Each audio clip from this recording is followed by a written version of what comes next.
about management of vasomotor symptoms and sexual health. I just wanted to let you know that I don't have any conflict of interest and haven't received any financial support for this particular presentation, apart from me being very passionate about this topic.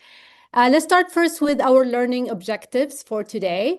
I'll talk a little bit more about the mechanism and presentation of vasomotor symptoms. This is important so we understand more about the newer treatment options.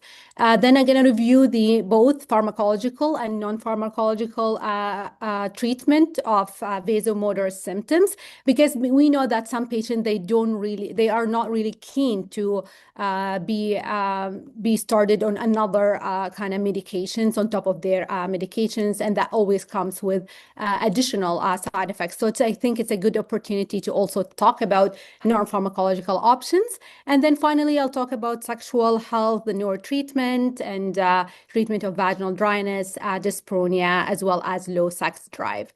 Let's start first with a case presentation. This is a 55 years old woman newly diagnosed with hormonal receptor positive breast cancer. Recently discontinued her HRT after diagnosis and started with on endocrine therapy. Again, this is although I feel that every patient is unique, but this is something that I see routinely in my clinic, and I think everyone, also all medical oncologists, probably see similar patients in their clinic. So this patient reports severe hot flashes, night sweats, joint and muscle pain, poor sleep, and daytime fatigue, weight gain, and she tells you that she suddenly feels old.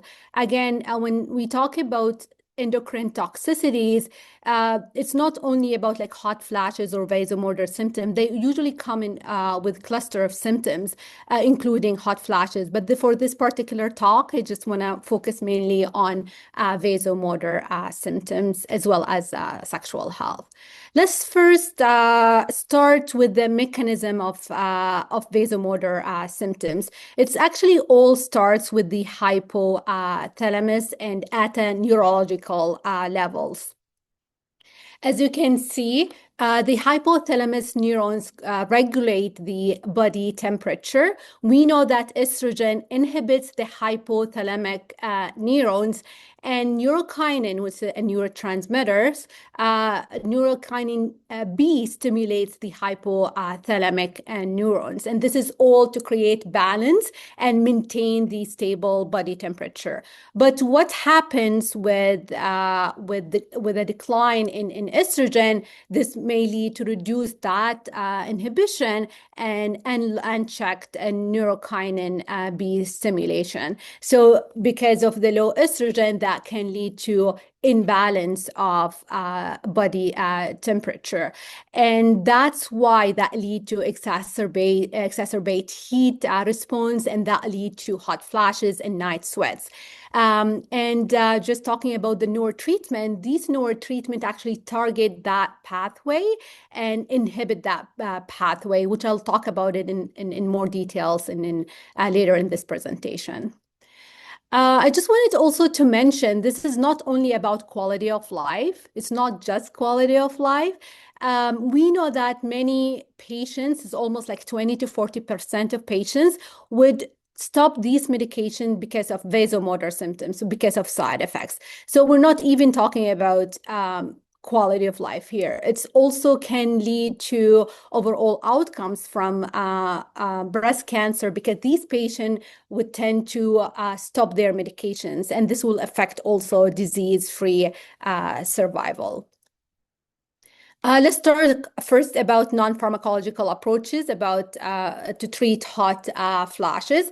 These are kind of very simple, I think, instructions you can provide to your patients, specifically for mild symptoms. For example, wear layers of clothing for easy cooling, avoid spicy food, alcohol, caffeine, hot drinks, relaxation techniques, sit in a cool environment when possible. Again, all of these kind of just for simple symptoms. There's no strong evidence data about these approaches.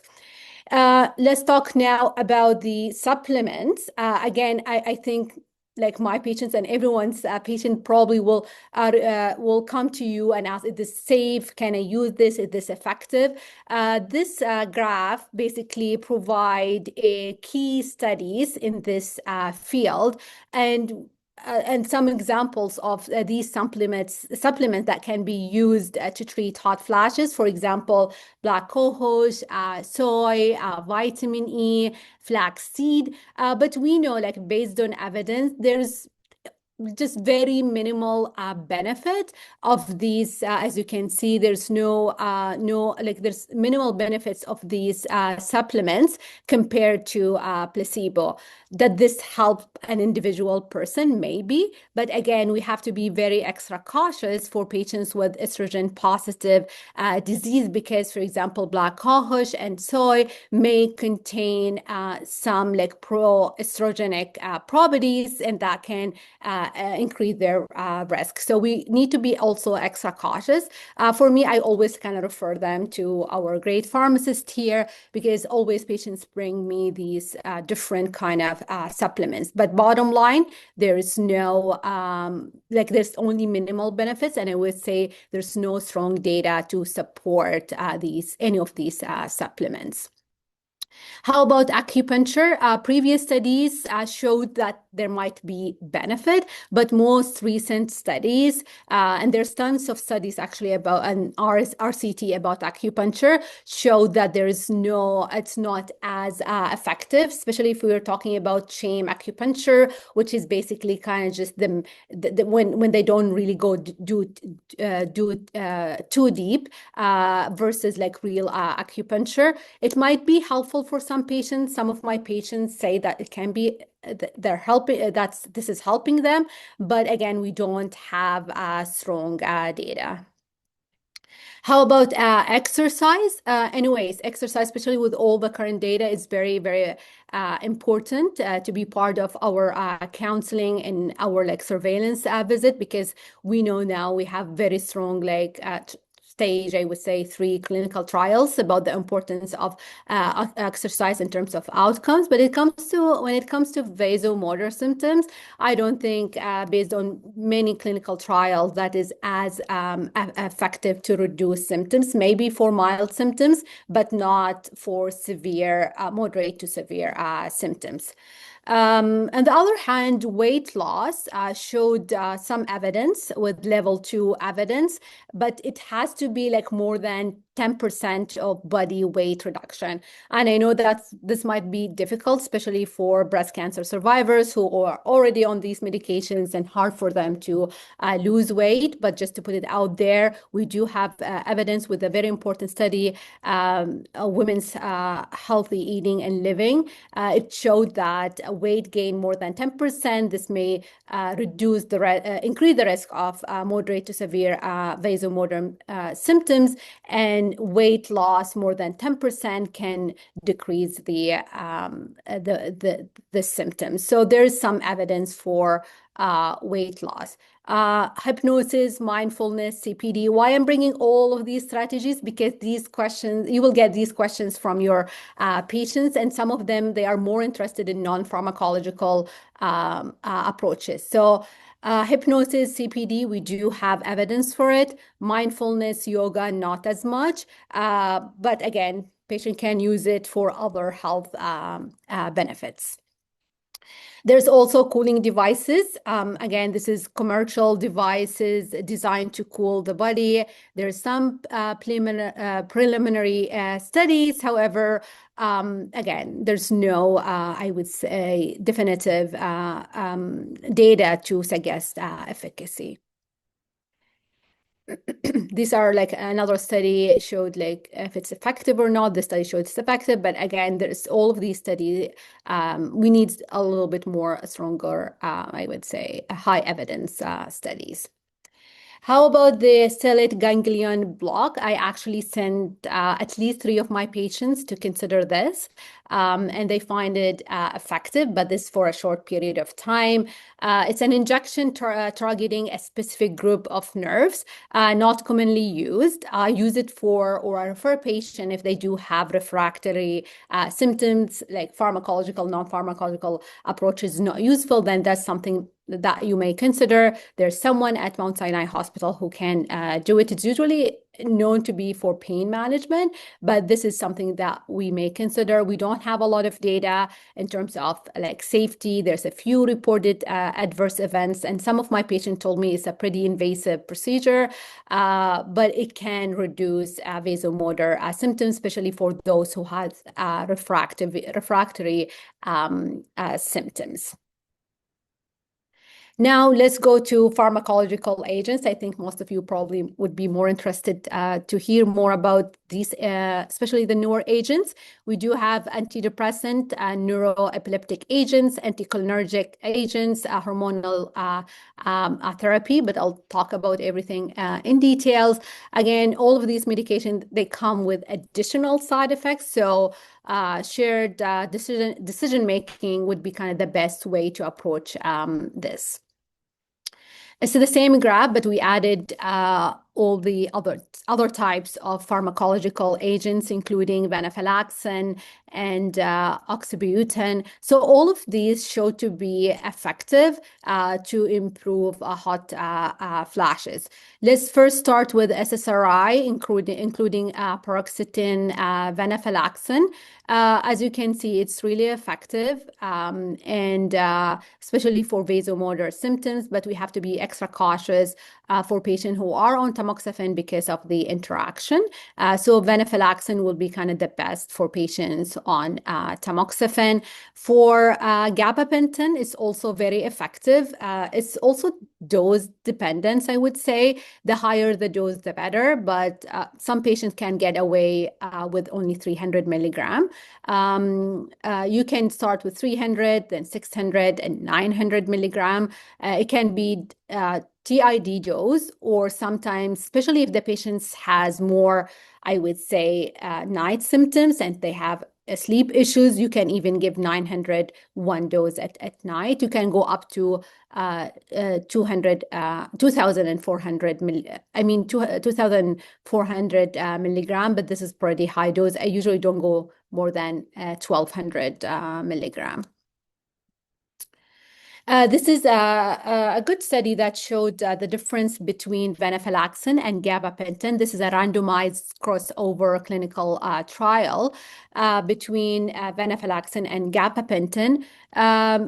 In general, patients liked venlafaxine more, but both, I would say, pretty kind of effective, both the venlafaxine and gabapentin, but preference by patient was more with venlafaxine. Let's talk about oxybutynin. We do have a few studies that show this really effective, as you can see in this graph. But again, with oxybutynin, there's a lot of anticholinergic side effects. I personally don't like start my patients on it because of all of the all side effects and efficacy. We don't have like efficacy is a bit limited. In terms of practical consideration for agent selection, again for patients who are, it all depends on the patient preference, patient symptoms. For example, if the patient has joint pains, have sleep issues, as well as neuropathy, then probably gabapentin will be a better option for them because it can target a few symptoms. But we know gabapentin is very effective for nighttime symptoms. Studies showed compare gabapentin and pregabalin. Gabapentin is slightly better. Venlafaxine is a good choice, especially for those who are on tamoxifen. They can, but however, there's some like side effects, including nausea, vomiting, and withdrawal symptoms. I do give it for our patients who also have anxiety symptoms, so that could be a good option. Paroxetine is a good medication, but it's not for patients who are on tamoxifen because of other kind of drug interaction. Let's talk about the newer medication. We have Veoza. As you know earlier in the presentation, I talked about like the pathophysiology and the pathway. So Veoza actually is a selective NK3 receptor antagonist. We do have key clinical trials, which is the Skylight 1 and Skylight 2, phase 3, and showed significant reduction in frequency and severity of moderate to severe vasomotor symptoms at week 4 and 12, as you can see in this graph. In terms of side effects, are very minimal, less than 2% of the participants. The dose is 45 milligram once a day. I personally give it to my patients, and I saw really great results. Some patients, they really have improvement in symptoms within days, and the improvement can be somewhere between 70% to 90%. There's a patient told me 100%, but the lowest number I got is 50%. So it's pretty effective because it targets directly the pathway of the vasomotor symptoms. I just wanted to put that out there that we need to check LFT at baseline and then every 3 months, because we know this medication can cause elevated liver function tests. But this is a really good medication. In terms of safety, we do have we have this study which shows it's safe, but however, we need still more data to have like strong evidence that this is really a safe medication, specifically for breast cancer patient. There is a newer, larger study still ongoing, recruiting patients to look into this medication. So I think there's another ongoing randomized controlled trials on this medication. So we're hoping to probably provide more information for our patient to discuss safety. But the first, this trial showed it's safe, but again, the sample size is small. I don't know if this is just a brief guide for us, just to know more about the doses, the starting dose, and how can we build the doses. As I mentioned, for Veoza is a 45 milligram once daily. For gabapentin, you can go up to 900 milligram. There's also a newer medication. It's the NT814. Still, it's not in the Canadian market, but I think it will come soon. There's also key clinical trials that is ongoing now, but we hope we will get more information about safety probably within the near future. But it also showed significant reduction in average hot flashes frequency versus placebo. So I'm happy that there's all of these newer agents because they're pretty effective. However, again, we need to have more data about their safety for breast cancer survivors. But I have always kind of an open discussion with my patients, and most of them, they would like, because of the severity of the symptoms, they would like to explore these options. This is just a summary of the efficacy. This is kind of part of a paper we're hoping to be published soon at GCO, looking into the efficacy of all of these options. So pregabalin, gabapentin, as well as SSRI, SNRI. These are cognitive behavior therapy, and the newer medication are very effective, especially for moderate to severe symptoms.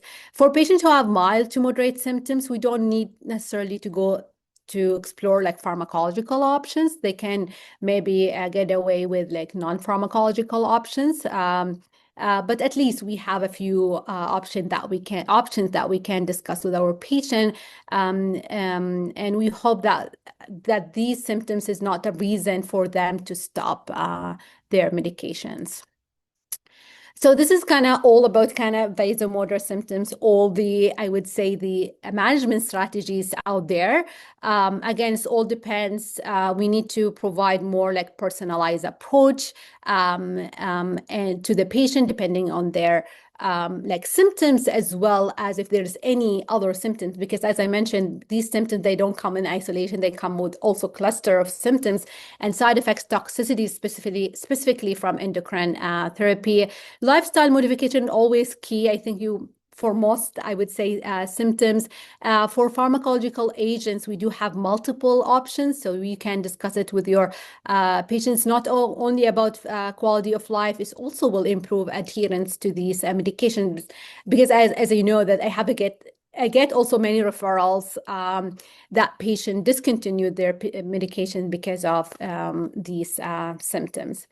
So I think that's all for vasomotor symptoms. I don't know if you want guys to stop, maybe take some questions, or you want me to proceed with the sexual dysfunction and maybe keep the questions at the end. What do you think, Sonal?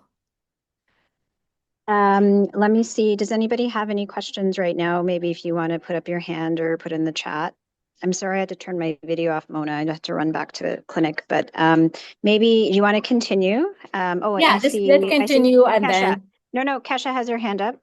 Okay. Yeah, I mean, I think thanks so much, Amuna, so far for that part. I mean, one thing that I struggle with a little bit too is, as you said, a lot of patients prefer to have non-pharmacologic approaches. And, as you know, there's a randomized trial for acupuncture done by Don Hirschman a few years ago, which is considered pretty strong level of evidence for that. But it's frustrating, right? You don't really have acupuncture that's funded. So I'm just curious, how do you discuss that with your patients? And like, do most of them have insurance coverage for the acupuncture? Do you have a particular place that you're sending people if they want to try to go that approach? Honestly, like in terms of acupuncture, I do like, as you mentioned, it's one of the option for non-pharmacological like kind of strategy. I do just tell them like, oh, acupuncture is an option. Most patients, they do it actually with their naturopathic doctor. They always go like to a naturopathic doctor, and they also from part of that, like I would say clinic, there's an like a person who can do acupuncture. But again, this is not covered. And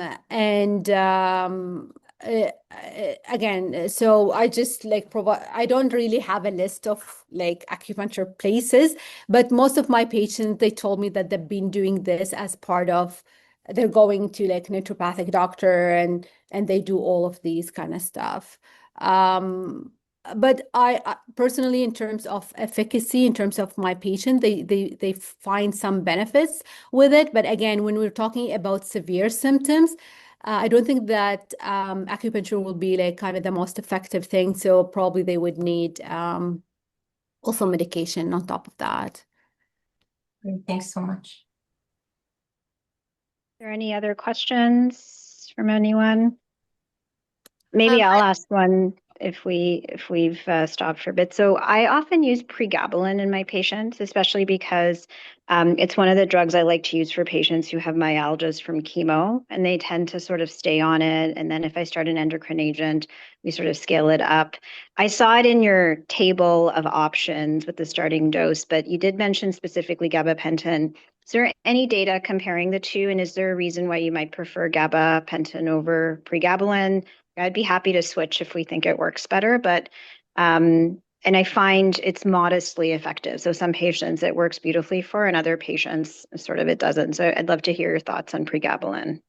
I don't know if we have like head-to-head comparison between the two, but we do have more data for gabapentin than pregabalin. Okay. And we know that pregabalin works well, as you said, in many patients, but not everyone. I usually start again with like 150 or 300 and then up the dose to 900. But I'm glad that with this newer medication that we can also offer kind of other medication. I see most menopausal like kind of doctor with my other practice, most of them they do also they prefer gabapentin as opposed to pregabalin. But again, we don't have like head-to-head comparison, but we do have more evidence with gabapentin because more studies are done on gabapentin rather than like pregabalin, I would say. That's helpful. And then another You don't need question. to switch, like you don't necessarily need to switch if they're doing okay, because I feel like patient with they're not doing well with pregabalin, not necessarily will do much better with gabapentin. So probably Right. maybe changing the class would be maybe if some benefit, it will be kind of slightly slightly beneficial, but I don't think there will be a huge difference between pregabalin and gabapentin. Makes sense. Thank you. Makes sense. And so my other question is about Veozah. You said that we don't have a lot of good data in breast cancer patients. Are you not using it then in those patients, or are you doing it with I mean, caution? we do there's a clinical trial that showed it's safe, but we need more clinical trials to say it's sure safe. We have like a small scale clinical trials, and now there's another 2 ongoing clinical trials. So still we don't have I would say like solid evidence about safety, but I do start my patients on it after having this discussion with them, especially for those who have severe symptoms. They otherwise are going to stop like their treatment, and it's very effective. And again, based on the like mode of action, it doesn't seem that it's non-hormonal. So I just have this shared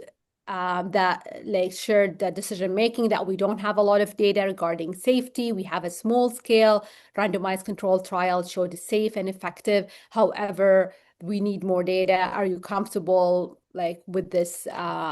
It's just more like shared care. And some of them that they would say, no, if there's no enough data, I will not start it. But for those who has very severe symptoms, tried all other other types, for example, like pregabalin, gabapentin, and they have very severe symptoms, then I would start them with it after, for sure, like counseling and shared care. Shared decision making. But honestly, it's very effective. Patients are extremely happy with it. And some of them, their symptoms is not even due to like hormonal, endocrine therapy, due to something else. But I know that some patients, like with the improvement of vasomotor symptoms, they were able to continue their like endocrine therapy, which is no, that's absolutely key. Before I go back to you, Kesha, I think Jennifer just made a comment in the chat. Thank you for that. Jen, did you want to unmute about naturopathic students doing acupuncture for a affordable price? Yeah, sorry, I couldn't figure out how to raise my hand. But I was told that the Canadian Naturopathic College, they can have their students do it, and they're supervised by one of the licensed naturopathic doctors. And I think the fee is like $15 to $20, somewhere around there, which is quite a bit more affordable than a lot of other places. And so I've had a couple patients go there who had a positive experience, for what it's worth. So I think that's another option. And then just about the other, what's it called? Elezanitant, the other medication for hot flashes. It actually recently got Health Canada approval, not for the breast cancer population, but for the postmenopausal population. So that's the other one. But apparently, because that's the one that has the OASIS 4 study from ASCO as well, apparently they're working on the indication for in the endocrine therapy breast cancer population coming soon. Thank you so much. That's great. Kesha, I saw your hand go up again. Did you have another question or comment? It is a really quick comment from the trial's perspective. So we were approached about that larger trial. And interestingly, our group declined it because the control arm was actually placebo for moderate to severe vasomotor symptoms. So, it's interesting how these trials are designed, and we need more data. But anyhow, I think we'll have to keep that in mind, right? There actually is none of those options that you listed was included as an option in the control arm of the definitive trial. Yeah. A good point. Thank you so much. Mona, we'll let you get back to the next part of your talk. You can see a lot of engagements. I'm sure there'll be more questions. So we'll try and save some for the end of that part as well. Okay, back perfect. to you. Okay, so let's talk now about sexual dysfunction for breast cancer patients. Let's start for the importance of this topic. This is one of the most overlooked and under-addressed side effects. It's highly prevalent among breast cancer survivors, especially female patients, estimated between 30 to 80%. Cervical and breast cancer patients specifically, we know it's 3.5-fold increase risk. The issue between sexual dysfunction and the difference between sexual dysfunction and vasomotor symptoms. Vasomotor symptoms, they usually like get better over time sometimes, but with sexual dysfunction, if it's not treated early or is not treated, symptoms just gonna get worse and worse over time and leading to reduced quality of life. This is just to show you how common it is and prevalent this issue. This is a recent study. It's a U.S. study, showed almost like 90% reported at least moderate to great deal of change in their sexual health. This is what's a survey for more than 1,700 breast cancer survivors. The most common symptoms were decreased interest in sex drive and vaginal dryness, almost like 85 to for sex drive, and then vaginal dryness 78.2%. Unfortunately, this is also another study just showing that only like 78, almost 80% of patients reported no support from physicians about this particular issue, and only 50% they get referred to to a specialist or an expert in the field. This is again to show you why there's always an issue with sexual health, why it's under address. This is also part of a paper we're going to publish soon. This is just to, I would say, divide the barriers about why not addressing sexual health. I would say there is healthcare professional levels barriers, there's patient barriers as well as system barriers. In terms of healthcare professional barriers, the training, probably limit training, discomfort with the topic, time is an issue, and then we're not sure who's responsible for this. Is the nurse, is the GPO, the survivor doctor, is it the surgeon, the doctor, the oncologist, and as well limited treatment knowledge. Also, there's patient barriers. For example, the stigma, shame, and also find this a lot on my patient. They feel very hesitant and they feel like to bring up these issues. Not everyone, but some of them, especially if we're talking about minorities. Policy in terms of system level, there's the policy gap, under-resourced programs. There's no like pelvic physiotherapist, like support, no mandated routine screening, although in most guidelines, including the NCCN guidelines, the sexual health should be part of the routine follow-up visits. Lack of training as well. Okay, I always like to start with some physiology and mechanisms. In terms of sexual health, almost all type of cancer treatment can affect sexual health directly or indirectly. Let's start first with cancer surgery. I would say body image concerns, loss of sensation of nipple or a breast, also lymphedema. Like I know like a few of my patients will just stop sexual activity altogether because of just body image concerns. Also, other part is chemotherapy. As you know, chemotherapy can cause premature menopause, alopecia, anxiety, weight gain, fatigue, neuropathy, pelvic floor problems, and this is all can affect sexual health. Radiation, which can cause painful dermatitis, loss of nipple sensation. Again, endocrine therapy, especially these patients going to be on chemotherapy for at least like 5, sometimes 7, 10 years. And this can cause like the early menopause or worsening of menopausal symptoms. Also, the fatigue, the weight gain, all of these can affect sexual health indirectly. I just wanted to talk a little bit more about the pathophysiology here with low estrogen, and that can cause by endocrine therapy, chemotherapy, because we know that with low estrogen can lead to low collagen elasticity, low collagen would lead to tissue atrophy and loss of its elasticity, low elastin and adipose tissue, as you can see in this photo here, low water retaining capacity, and low vascularity. That's why this is also makes it hard. This can cause atrophy as well as issues with reaching orgasms. I just put this table here just to tell you that there is estrogen receptors everywhere in the urogenital area. It's not only the vagina and the vulva and the genital areas, also the pelvic floor muscles. That's why patients, they do have weakness as well as dyspareunia because of low estrogen. Also patient, there's also receptors in the urinary tract.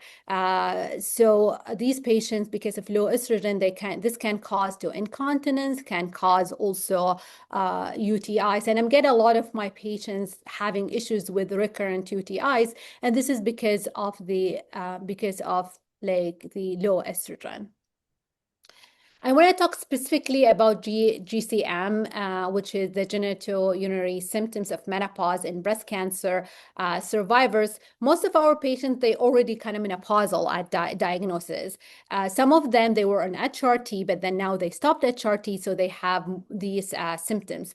We know that chemotherapy can also cause like ovarian function failure. Younger women also may develop premature ovarian insufficiency, also after chemotherapy or oophorectomy. Also patients who are in GnRH as well as on endocrine therapy, they do have all of these kind of symptoms. And we know that these symptoms are more common compared to like general population. Not only that, they are more intense and more severe compared to general population because of the sudden decrease of the estrogen, which can lead to very severe symptoms. That's why I think vaginal dryness is one of the most common symptoms that we hear in our population.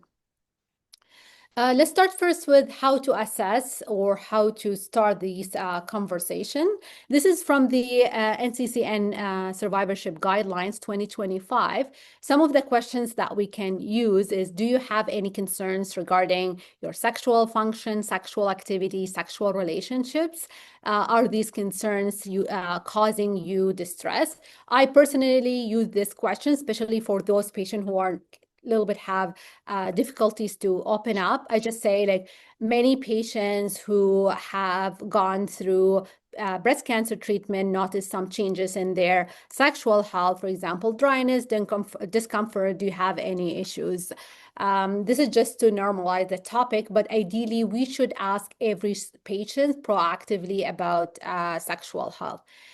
Just to keep it simple, you can always just ask, like, oh, do you have any vaginal dryness, any issues with any painful sex? Do you have any issues with like sex drive? Just be more direct. And I'm based on my experience, patient will report these symptoms. And this is again most common, even based on our study. This is one of the most common issues reported by our patients. There's specific validated questionnaires that ideally we should do even at the survivorship program. It's the Female Sexual Function Index, and there's a lot of like validated tools that ideally we should use to assess these symptoms and probably for reassessment over a period of time. In terms of physical examination, I would say it depends, especially like as medical oncologists probably don't have time to do pelvic exam. You can always refer these patients to do it through their family doctor, or you can probably refer them to me. When patient report just vaginal dryness, probably you can treat them. But if the patient also report, for example, vaginal discharge or like itchiness or irritation, probably, or pain, probably doing a physical exam is worthwhile, because I saw patients having like vaginitis, STI, PV, other like types of infections. I also diagnosed a few patients with lung cancer, sclerosis, and other like syphilis and other stuff. So basically, I think if the patient reporting other symptoms, at some point they need to get a physical exam before we assume that this is just vaginal dryness due to menopause. Taking swabs can be also part of the physical exam. Generally speaking, probably I don't need to go through this, but basically you will find like thin-walled, erythema, pale, dryness, and atrophy. It's very, very clear when you examine these patients.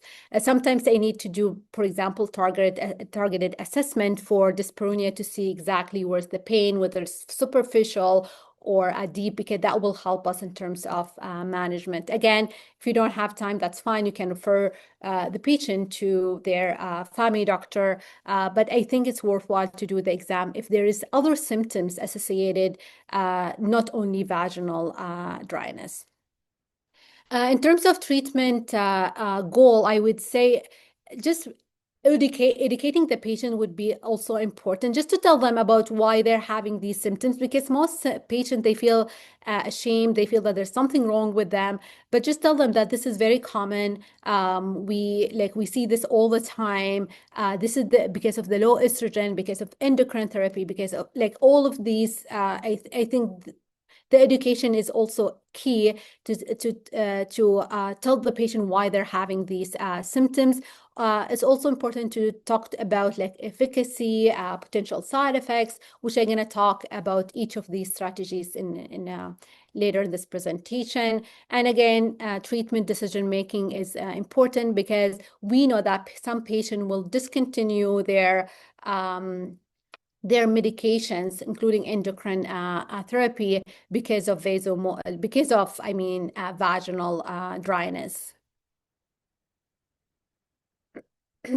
Again, we're going to start with basics, especially for those who have like vaginal irritation. Probably just the basic thing, ask them to just avoid using like products, like scented products, pat dry the vulva after pathing.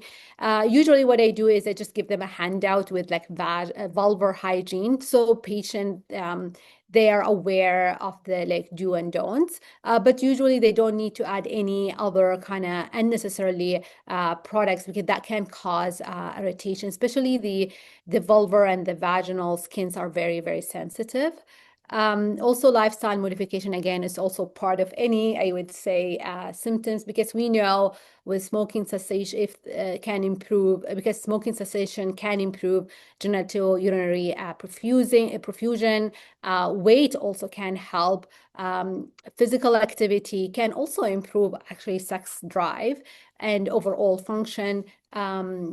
And also managing other comorbidities, because when it comes to sexual health, it's not only due to the cancer treatment, there's always other factors that going on. So probably if you have time to explore other things. Let's start first with the vaginal dryness, non-hormonal options.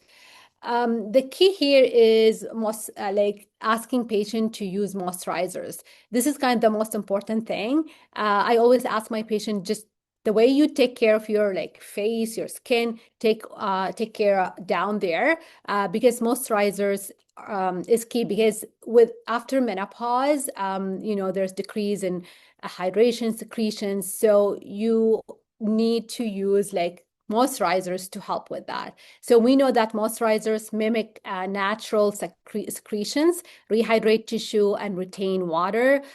They can be used between like either daily or twice weekly, is depending on the severity as well as the products. Some contain acid polymers to maintain vaginal pH, because this is important too, to prevent any irritation and like infections as well.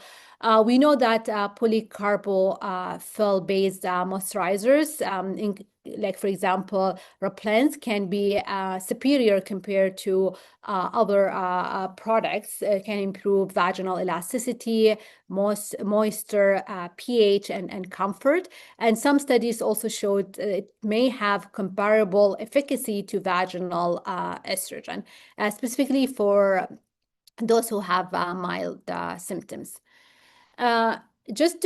Because people sometimes they get confused between moisturizers and lubricants. So moisturizers is just to moisturize the area like 3 to 5 maybe times per week. Lubricants is just for short use. It's mainly during like intercourse or external sexual activity, and over the counter is for mild to moderate vaginal dryness. There's many formulations, could be water, silicone, or oil-based. It's short acting, it's just for sexual activity and do not affect a vaginal pH or hydration. And there's different like brands, and most of them they may cause irritation. So probably ask your patient what would be the best. They should first try it before. Like they should, for example, try it on their hand before using it down there, just to prevent any unnecessarily irritation. This is a quick reference to show you the lubricants and moisturizers, the different types. As I said, for lubricants, there's water-based, there's silicone-based, and there is oil-based. And I think some of you maybe might know that I always also recommend patients to use coconut oil. It's an oil-based, not for sure the cooking coconut oil, but they can get organic coconut oil, for example, from Costco or like from any pharmacy, and they can use it like even every day after like hot shower, because that will help with moisturization, which is key for vaginal dryness. Hyaluronic acid, for example, Gynotrop, it's also very effective, especially for, I would say, mild to moderate. Shows it's effective and can improve vaginal and vulvar dryness, discomfort, and irritation. Let's talk about hormonal options just because of the time. It's generally, if we are talking about systemic, we have to be very clear about it. I think because I'm still getting like referrals for like, oh, can we use HRT? We cannot use HRT. Most clinical trials, most evidence showed that it can increase risk of recurrence. So let's be loud and clear about it. Like hormonal therapy should be avoided in breast cancer patients, and this is across all guidelines.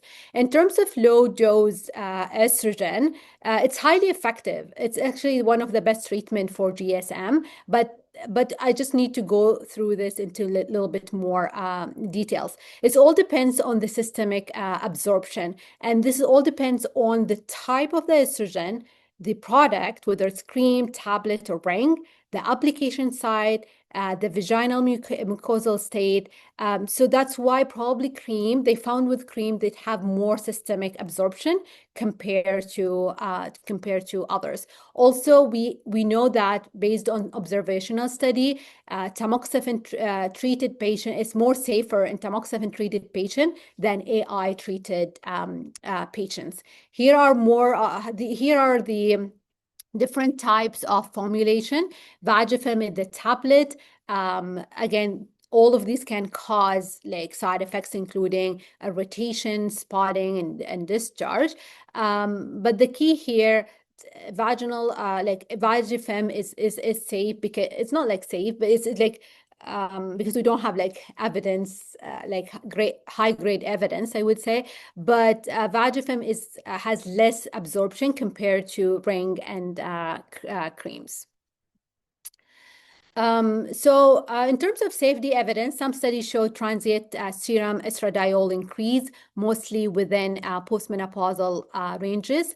We know that there is no increase based on large observational studies, no increased breast cancer recurrence, mortality for HRT negative or tamoxifen treated patients, modest increased risk, and hormonal receptor positive survivors on AIs, but we have to be a little bit careful interrupting these observational studies because they did not control for the stage of the cancer, adherence to endocrine therapy, and had incomplete data on hormone receptor status, which limit the interpretation of this small subgroup on aromatase inhibitors. But that's what we have to date. In terms of clinical guidance, reserve first start with non-hormonal therapy, but you may consider hormonal therapy for a patient who has severe symptoms. Try to review these studies. Again, we don't have long-term RCT data, remained limited. This is a recent systematic review published recently in July. 8 observational study, large observational studies showed there's no associated increased risk of breast cancer recurrence, no increased risk of breast cancer mortality. As you can see here, there's no increased risk of recurrence. And this is here, there's no increased risk of mortality. This is the forest plot for overall mortality, which is good. But again, with regards to AI, there is some we have to use it with caution on these patients. Let's move to low sex drive. In terms of low sex drive, the treatment would be psychotherapy, mostly cognitive behavior therapy. Again, coverage is an issue, but for someone who can afford it, then we know that there's evidence for cognitive behavior therapy as sex therapy. This is a randomized, I think randomized control trials that showed there is an improvement in overall sexual function, sexual satisfaction, arousal, lubrication. And honestly, like most patients, because they are really suffering and they wanted, and this is affecting their marriage, for example, they wanted to do whatever it takes to improve their symptoms and improve their sex drive. So you can put it out there for them, like this is an option for you. If you can afford it, just probably go for it. And some of my patients came back to me and they told me it's extremely effective. There's also other techniques you can counsel your patient about, for example, using vibrators. But again, this is low evidence, but I usually give them a handout about all of these non-pharmacological approaches. Talking about pharmacological approaches, there's also androgens. There's the testosterone, but I just wanted first to talk about the newer medication before going to talk about the testosterone. This is about which is Wellbutrin. Again, in the past, there's more studies show that it may be effective for breast cancer patients. This is a new study that showed it's not as, I would say, effective compared to a placebo. But sometimes I do give it to my patients. I start with 150 milligram. In terms of the efficacy, based on what I hear from my patients, is the improvement is modest, somewhere between 20 to 40%. But that's something you can use, especially if the patient cannot afford other medications. In terms of ADI, which is also a new medication, it's relatively new medication. ADI was also explored in breast cancer patients. It was a small sample size, 43 women, but it showed that it improved desire, arousal, satisfaction, and lubrication. And some of the side effects can be nausea, dizziness, but there's no severe events. I sometimes prescribe this medication for my patients. I tell them again, there's no large scale studies. There's some ongoing clinical trials ongoing on ADI, but there's this one small study showed it's safe for breast cancer survivors and they can improve their sex drive. Some patients, they are open to take that risk, but again, this is something you can also discuss with your patients. Again, there's a few large placebo-controlled trials going on right now, but again, it shows it's very effective. And based on my patient. I do have a few patients on it, especially younger patients that this is very important for them. And the improvement is somewhere between 75 to 75%. So it's effective. There's also Velisi used for other patients. I don't think it's in the Canadian market still, but correct me if I'm mistaken. It's in the US. It's also FDA approved. And it's but still we don't have any studies for breast cancer. It showed that I think there's no studies, yes, in breast cancer survivors. I'm just gonna go back again to talk about testosterone because this is something we get a lot at my clinic. Testosterone in general, it can improve atrophy, dyspareunia, sexual dysfunction. It can be used off-label, but still we don't have long-term safety data. I personally do not prescribe it to my patient because of the lack of safety data. I don't think that there's a lot of studies that look into this.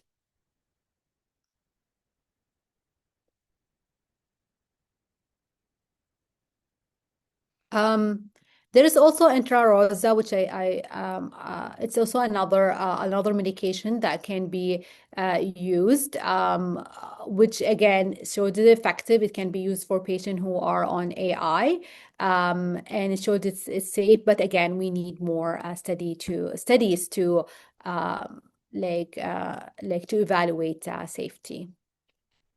Let's talk about dyspareunia, which is again very common symptoms. For sure, advise your patient to use vaginal dilators, and it comes with multiple sizes. It's really helpful for patients. They can start with a small size and then use it at least 3 to 4 times per week. We know that with persistent use, the patient can see improvement. And honestly, with my patients in 3 months, they see a really good improvement, between being sexually active. After 3 months, they become sexually active because this is really helpful in terms of helping with tightness, vaginismus. But the key is they have to use it very consistently, 3 to 4 times per week, at least 15 minutes per each time. This will help with penetration. And again, as I mentioned, it has to be persistent. And with my patients, almost everyone really had good results with it in a few months. And this is also a study to show that this is effective. Pelvic floor physiotherapy is also choice, it's first-line therapy, especially for those who have dyspareunia, because it will help with muscle coordination, with stimulation, and that will really help with sexual activity overall. We do have a lot of evidence. We do have systematic review and show this really effective. I do refer my patients, and most of them, they have really great results, especially if they have dyspareunia, as well as it will help also with overall, I would say sexual health. This is just more evidence about using pelvic physiotherapy. And I hope always to have a pelvic physiotherapist here in the center because it's really very effective. And data showed that as well. Let's talk. I just also wanted to, because I know that we're running out of time, just want to talk about laser therapy. Laser therapy is also one method that you can try. There's that can control tissue.